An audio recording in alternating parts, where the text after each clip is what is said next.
reclaim my legacy as a firefighter. Fire Country, October 18th, part of CBS Premiere Week on CBS.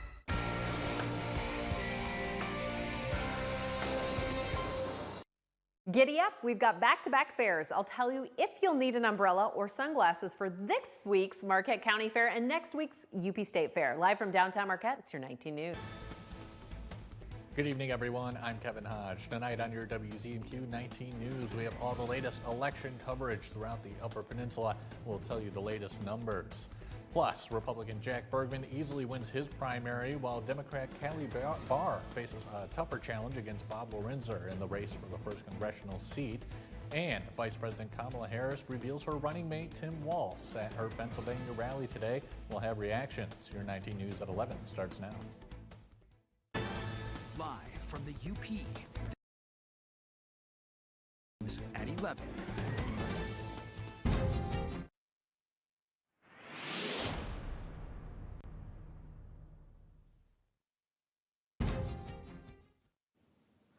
That's right. We're skipping our first weather tonight because it's primary day. Let's go over some of the results. The 109th State House District race has the most candidates, 3 Democrats and 3 Republicans, all trying to get their name on the November ballot and eventually a seat in the House. For the Democrats, first-term incumbent Jen Hill faces Margaret Brum and Randy Girard.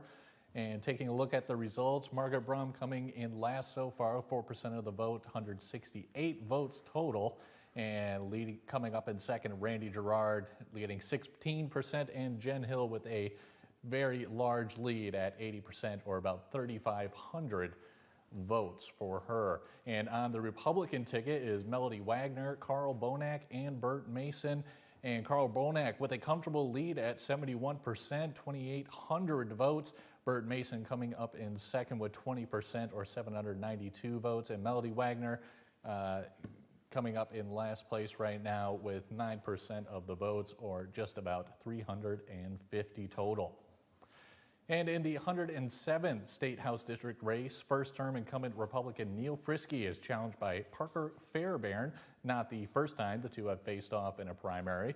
The results so far, Fairbairn has a comfortable lead with 5,449, or 62% of the vote, while Frisky sits at only 38%.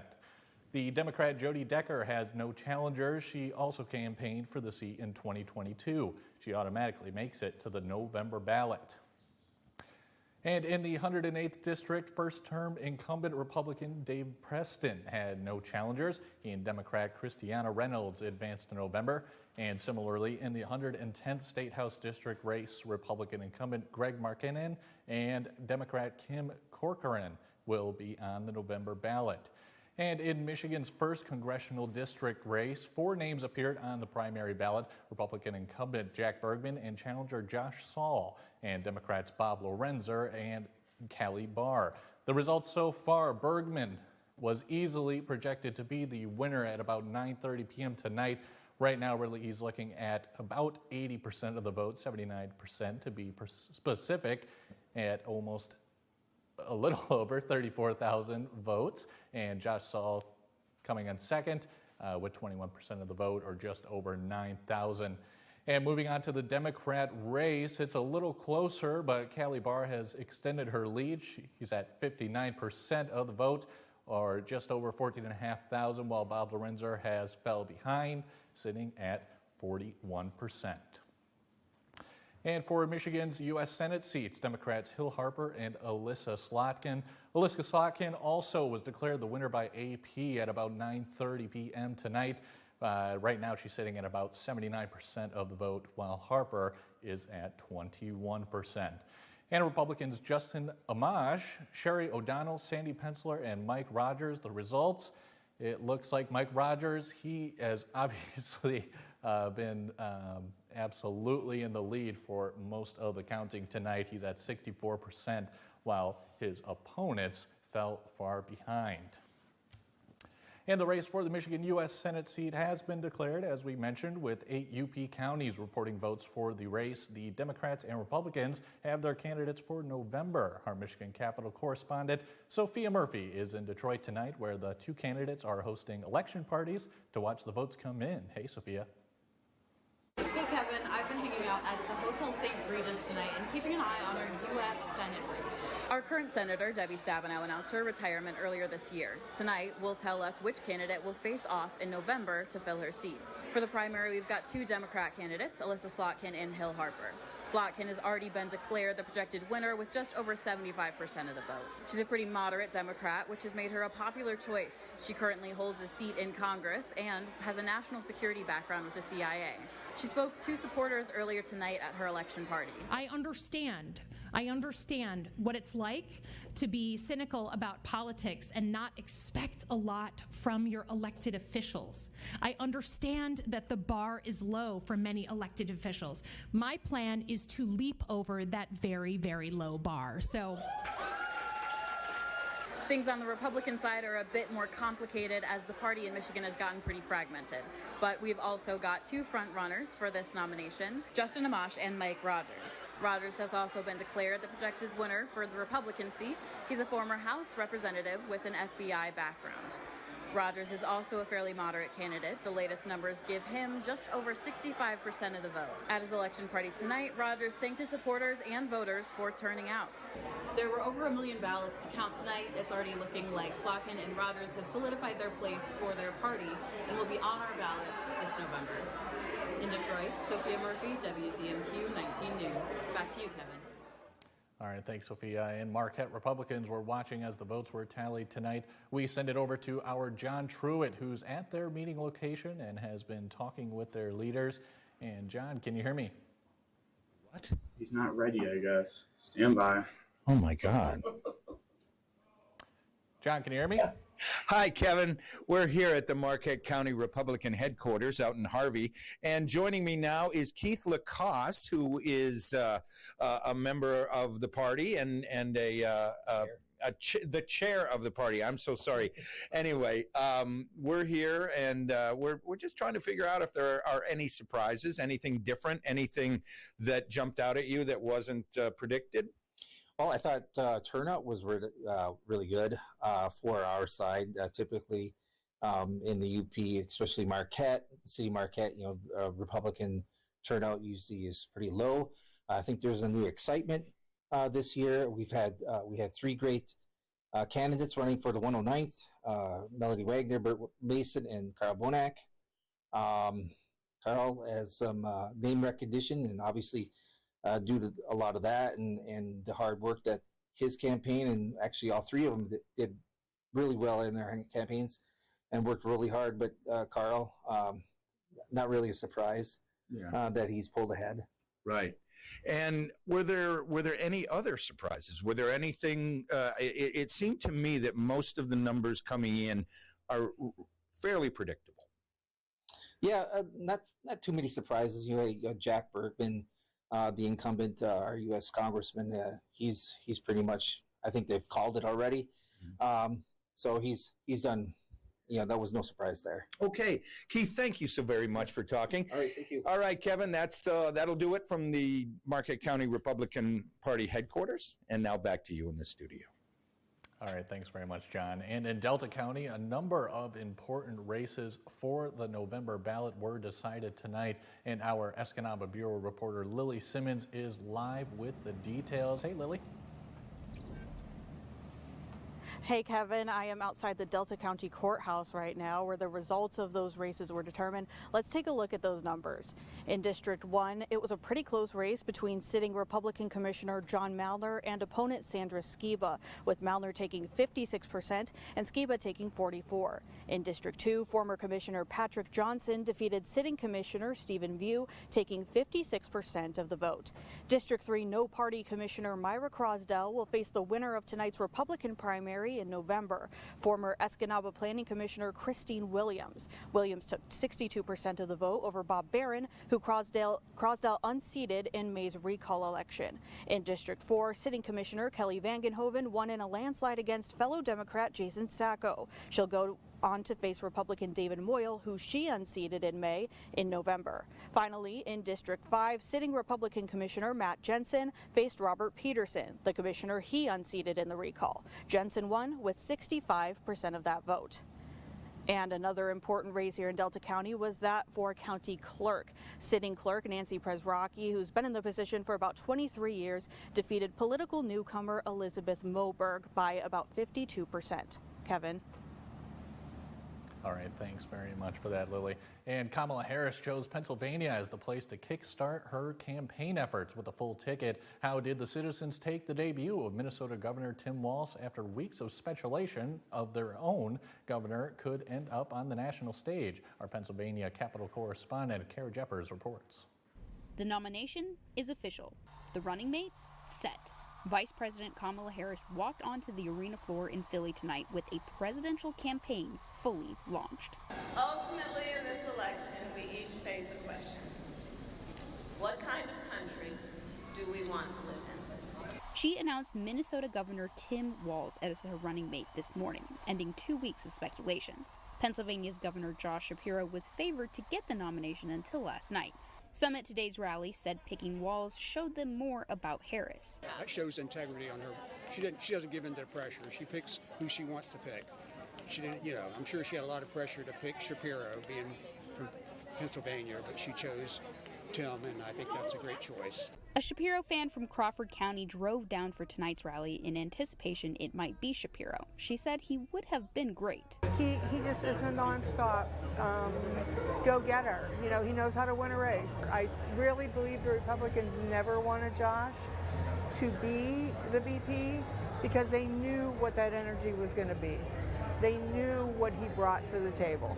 Lawmakers stressed that Shapiro's being considered at all matters for Pennsylvania. Our governor was considered to be a vice presidential nominee, went through the vetting process and nearly got selected. That's big for Pennsylvania. He is going to be one of the single most crucial surrogates that Vice President Harris is going to have in this state and in surrounding states.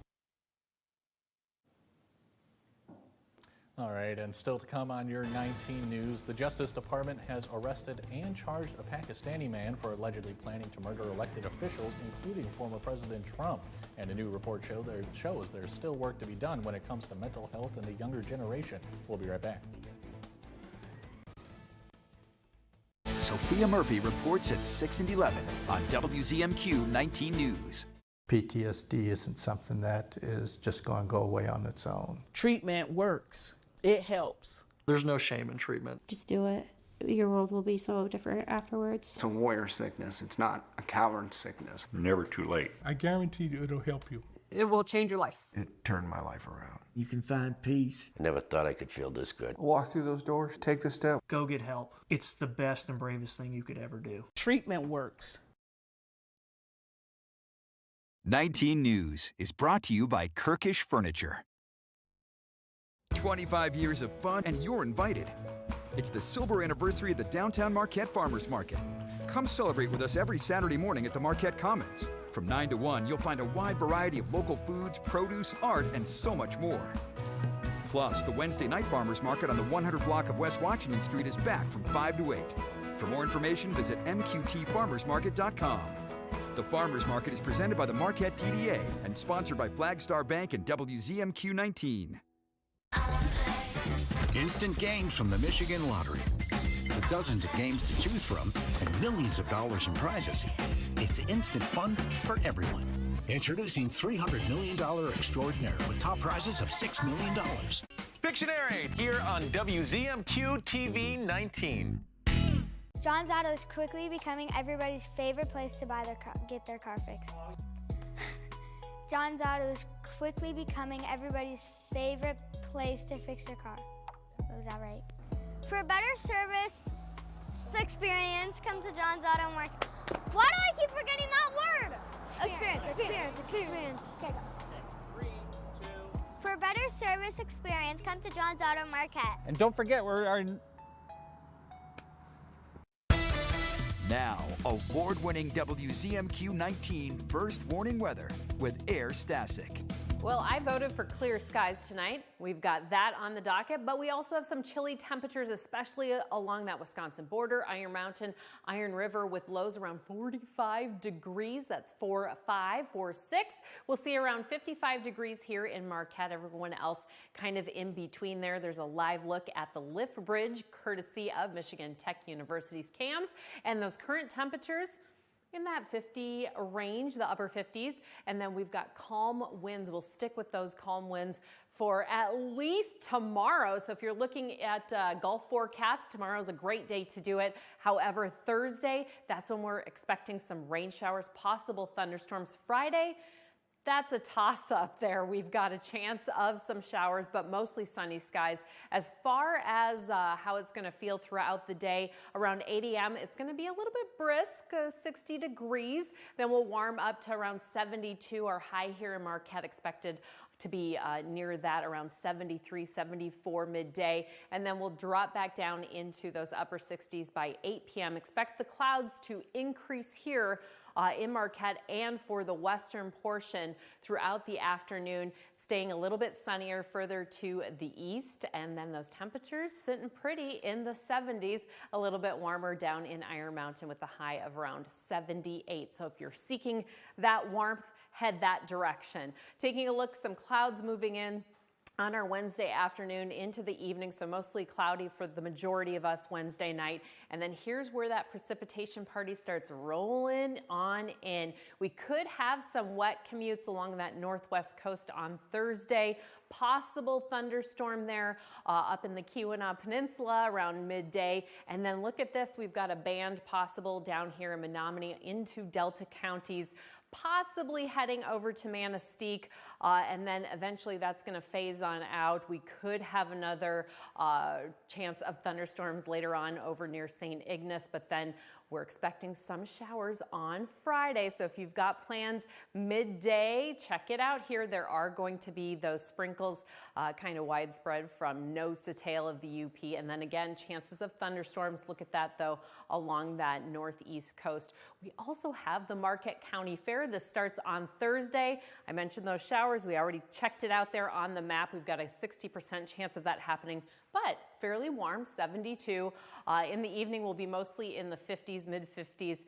And then Friday and Saturday looking like pretty good days. Just make sure you've got that umbrella and rain jacket just in case. And then Iron Mountain's Italian Fest is this Saturday.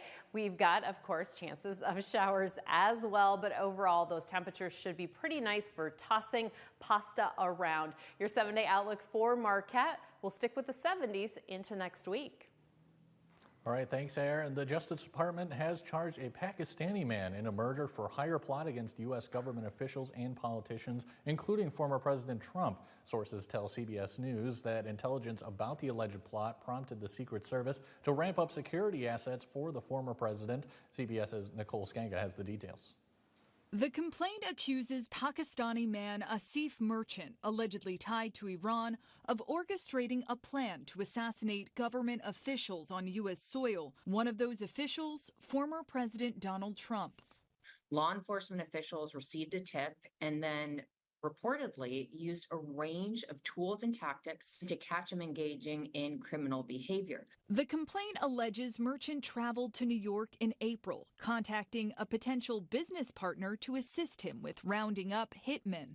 Instead, that individual alerted the FBI and began working with investigators as a confidential source. The confidential source accompanied Merchant on scouting missions to New York City clubs, potential recruitment spots, and shelled out $5,000 to undercover agents posed as would-be assassins. While we still don't know the level of connection this individual had with the Iranian regime itself, what is clear is that Iran has a long memory. Iran has long vowed to retaliate against Trump and other top U.S. officials after they ordered a drone strike in 2020, which killed Qasem Soleimani, the head of the powerful Quds Force. Last year, former National Security Advisor John Bolton spoke to 60 Minutes about the Iranian plot against him in 2022. So what exactly was the plot against you? The Revolutionary Guard sought to procure either my kidnapping or my assassination, not directly by a Revolutionary Guard's member, but by seeking a hitman who would carry out the job either in the U.S. or abroad. Federal health officials say a new report highlights that more work needs to be done to address the mental health crisis among young people in the U.S. Michael George has more. The CDC's Youth Risk Behavior Survey looks at the health behaviors and experiences of high school students from around the country over a decade. The crisis of mental health among young people is still very much part of their lives. But at the same time, we're seeing glimmers of hope. We're seeing some areas of where we've been very concerned, particularly for girls, for Black youth, where we're seeing improvements. Comparing data from 2021 and 2023, the report shows decreases in the percentage of girls who say they experience depressive symptoms, as well as Black youth who attempted suicide in the past year. I think some of it is coming out of the pandemic and reconnecting young people to the sources of support in their communities and in their schools. And then some part of it is over the last couple of years, at the federal level, at the state level, at the local level, people have really come together to address this issue. But the report also highlights some concerning increases, including more teens experiencing high levels of violence in school. About 16% of girls and almost 20% of LGBTQ plus students said they didn't go to school in the last year because they were concerned about their safety either on the way to school or at school. That kind of level of feeling unsafe has to be having an impact on mental health and well-being. The CDC says its What Works in Schools program can help prevent some of these adolescent health risks by improving connecting teens to services and making environments safer and more supportive. Mike Ludlam has your look at sports coming up after this.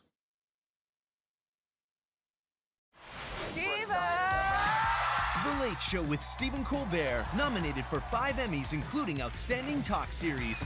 Weeknights on CBS. An official message from Medicare. A new law is helping us save more money on prescription drugs, and maybe you can save too. With Medicare's Extra Help program, our prescription drug premiums are zero and our out-of-pocket costs are low.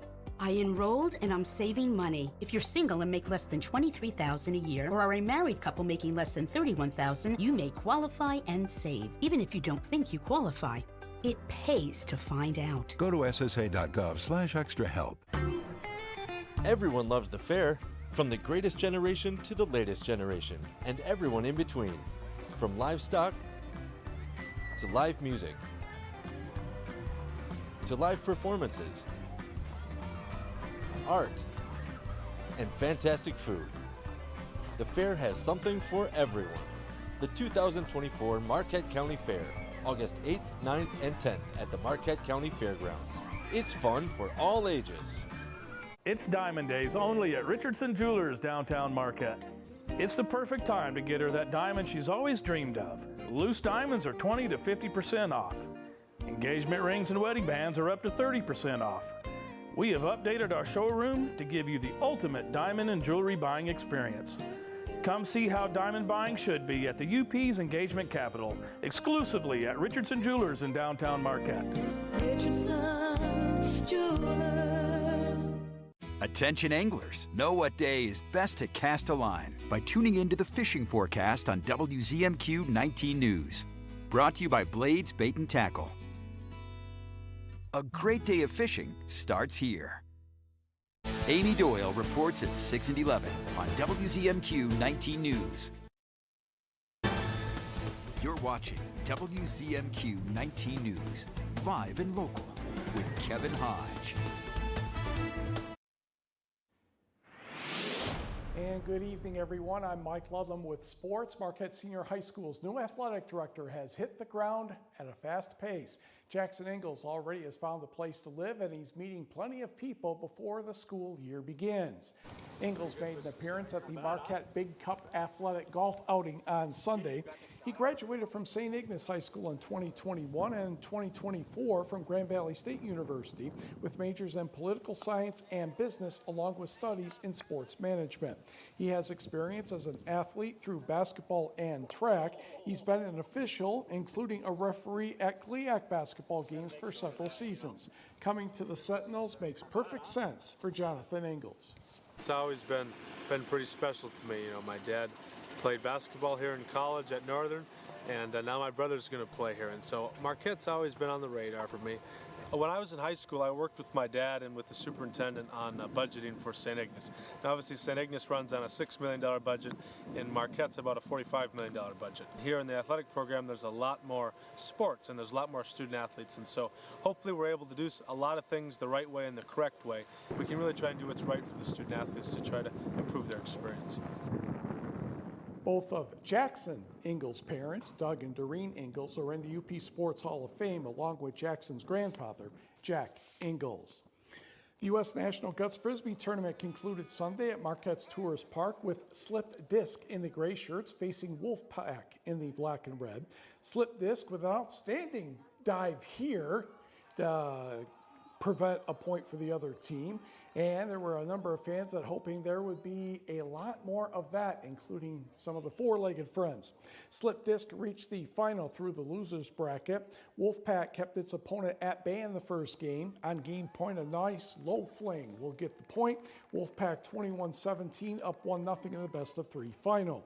Game 2. The players, in case you don't remember, are 14 meters apart, slinging frisbees up to 80 miles per hour. Slip Disc had a nice carom here after this throw, but the players could not make the proper one-hand catch. And when you touch it with two hands, that means that's a penalty. And one Wolfpack fan,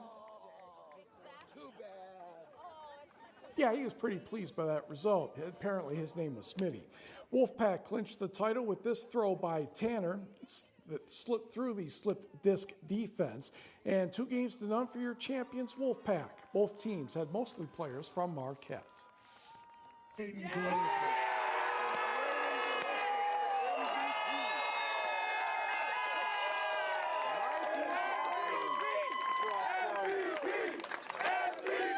Considering it's my first tournament and have both of them happening at the same time, it's a lot to process, but it feels good. I thought we had a couple guys that also deserved it, but I'm humbled and honored that they chose me, so it feels nice. 20 teams competed for the title in the double elimination tournament. UP Hardwood of Marquette was third, with Worms of Lansing finishing in fourth place. Milwaukee Brewers at Atlanta tonight, and the Brewers bats were booming early. Top of the first, William Contreras off the wall above the 325 sign down the right field line. Ball's going to bounce all the way back to the first baseman. Bryce Terang scored on the triple, and it's 1-0 Milwaukee. Moments later, Willie Adonis steps in and takes that one out. This one's the center field, 426 feet, they say, and the Brewers jumped out to a 3-0 lead. Moved to the top of the second, Joey Ortiz. Time to get him involved in the RBIs. That's a single to left field. Reese Hoskins crossed the plate, 4-0 Brew Crew. Bottom of the second, Colin Ray gets out of a little bit of trouble by striking out Eddie Rosario. 9 strikeouts in 7 innings for Ray. To the top of the third, wow, son of a gun if Mr. Adonis isn't in the batter's box again. Only 415 feet this time, his second homer of the night, another 2-run shot. Brewers up by 6. Top of the fourth, well, they're not done yet scoring. Bryce Terang to right field. Sal Frelick across the plate, and the Brewers are up 7-0. And the hits would keep right on coming. William Contreras, another double, and the Brewers go on to win this one by the count of 10-0. And the Tigers have a 3-1 lead on Seattle in the 7th inning, and the White Sox, they may stop that losing streak at 21, a 4-1 lead over Oakland in the 7th, and we will be right back.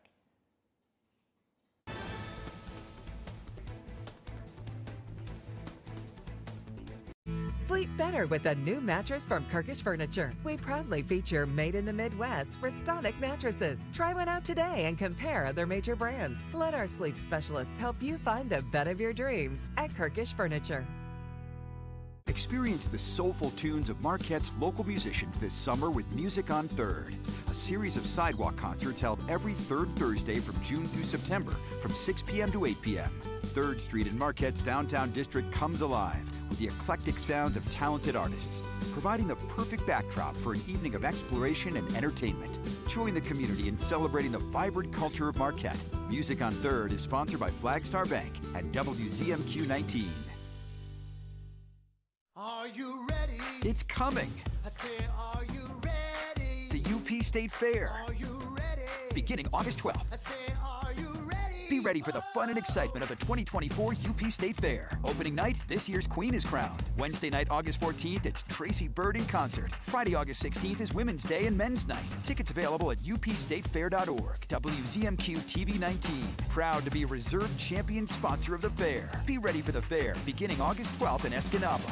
One of the biggest events in the UP is coming. You're invited to be along for the ride. I'm Lily Simmons. From the Midway to Agriculture programs, great food and special events, I'll be here to share the best of the fair.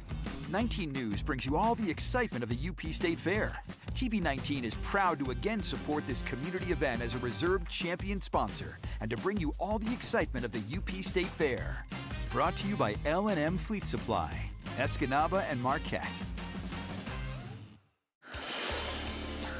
Top investigators and police use the latest forensic science to uncover the truth and solve real cases. The devil is always in the details. Forensic Factor.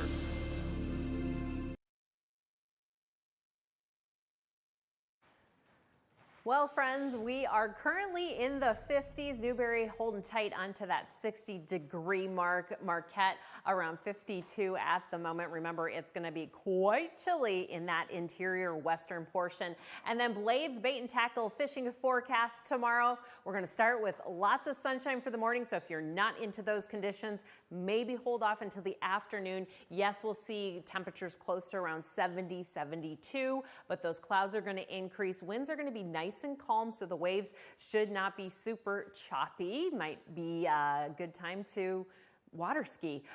Taking a look at the Wednesday night farmers market here in downtown Marquette. Get your smash burger on and all kinds of other good local products out there. This goes from 5 until 8. We'll be down there as well. We'll have maybe a sunny moment around 5 p.m. and then those clouds are going to start creeping on and taking over the sky later on. Mostly cloudy conditions for the night, and then buzz the gut, shift into gear for Saturday, and make sure you bring a poncho or umbrella because it could get a little bit wet out there. Maybe a diaper to wipe down those cars, but we're looking at temperatures in the mid to low 60s as we get further into the evening, and that cruise starts at 7 p.m. So check out all the car action there at Cliffs Shaft Museum. Escanaba for 7-day. We've got chances of showers on our Thursday. All right, thanks, Aaron. We'll see you on. The Late Show with Stephen Colbert, nominated for 5 Emmys, including Outstanding Talk Series. Weeknights on CBS. The sun is out, won't go away. Feel the clouds on your shoulder. Touch the sky, feeling bolder. Going up, going up.